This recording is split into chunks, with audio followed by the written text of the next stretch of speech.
Hi guys, welcome back. Today we're going to look at the mighty Mamiya RB67. You guys might remember this camera from my previous video where I compared the Fuji Pro 400H with Ektar 100. I've had a few people comment on the camera itself, so I thought, let's take a closer look. So let's start at the beginning. The RB67 was produced by Mamiya in the early 1970s. It's a medium format camera and shoots 6:7 ratio. These cameras were produced to basically live on a tripod, so studio work, landscape work, and they're very big and heavy. That's also one of the first things you'll hear about it, and that's because they're made almost entirely out of metal. The lens, the viewfinder, the back, it's all interchangeable, and it's basically a proverbial tank. So let's talk about the lenses. I only have a 90mm lens here, but it's super sharp, and from what I've read, they've got great glass, so they're all very nice lenses. This one, like I said, is a 90mm, so it's the equivalent of a 45mm lens. Widest aperture is 3.8, and then it goes to 32, f32. Fastest shutter speed is 400, which isn't very fast at all, but again, the camera is meant to live on a tripod. That said, I hardly ever shoot it on a tripod. I shoot almost exclusively handheld, and I've never had any issues, so I guess it depends on how you work. It does have mirror lockup function, so if you're shooting landscapes and you really want to cut out any form of vibration, that's really handy there. And when focusing, it uses bellows, so you find focus by either moving the lens towards the camera or away from it. Which is really nice because you can get super tight with it. What I would look out for is that if you're buying one of these, I would just make sure that the bellows are fine, that there's no holes or tears or anything like that, because obviously that will cause light leaks for you. But other than that, the cameras, in terms of medium format cameras, super easy to find focus. I've never had any issues with it. Then on the inside, it's a SLR, so it's got a massive mirror on the inside. That flips up before the shutter fires. This obviously happens very quickly. On the back here, once you've taken the picture, you need to do two things. You need to cock the shutter by moving this lever forward. So you cock the shutter and then you advance your film here at the back. So it's a two-step process, but you get so used to it, it becomes second nature. With regard to the backs, once again, it's completely interchangeable. I have two film backs, one that I usually load with color film, and then the other I would load with black and white. So that's really nice to switch between. We have something like the roller code over there, whatever you've got in there, that's it, that's what you're shooting. So that is very handy on this. I know you also get a Polaroid back and you get a digital back. Unfortunately, I don't have any experience with either one of those two, but I believe the digital back, you will need an adapter, and then I think then it'll work on the Pro S and the Pro SD versions. So that's worth noting.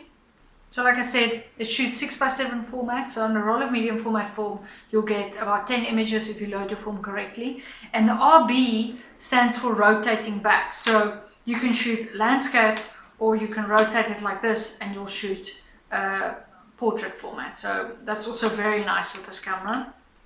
Then obviously what I've got here is the waist level viewfinder. Again, what I find really nice about this is that obviously I wear glasses, so I have to flip this up and then look through that, find my focus, and then I shoot the picture. What's nice about it is that if you look through here, you still see the whole picture. You still see the edges of the frame, which I find quite nice, because sometimes on medium format cameras you do that, you flip it up, but you can only see sort of the center, you don't see the whole edge of the image, and then it's easy to lose focus again because you flip it down, now you've moved a bit, especially if you're shooting handheld. So that's something that I really enjoy about this camera, is that you flip that up, you can still see the whole picture, find your focus, and you shoot. So that is basically the camera in a nutshell. Let's head on over and I'll show you some pictures.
Right guys, there we go.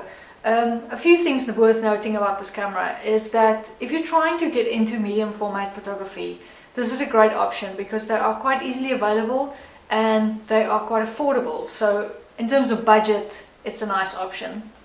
The other thing worth noting is that they're quite easy to fix. So if something goes wrong or if you find one that's perhaps not working, you should be able to find somebody to fix it quite easily.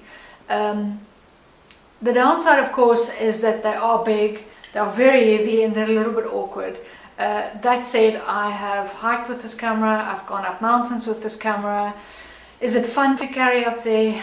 No, it's not, but my word, it's so fun to shoot. So I would highly, highly recommend it. Of course, I always want to know what you guys think. So have you tried one of these? What did you think about it? Do you own one? Do you use it? If you don't, I would love to know what you prefer instead. If you like this video, please give it a thumbs up. I really appreciate it. And if you haven't subscribed yet, please hit that button, but remember to turn on the notifications. Cool guys, I appreciate you watching and I will see you soon.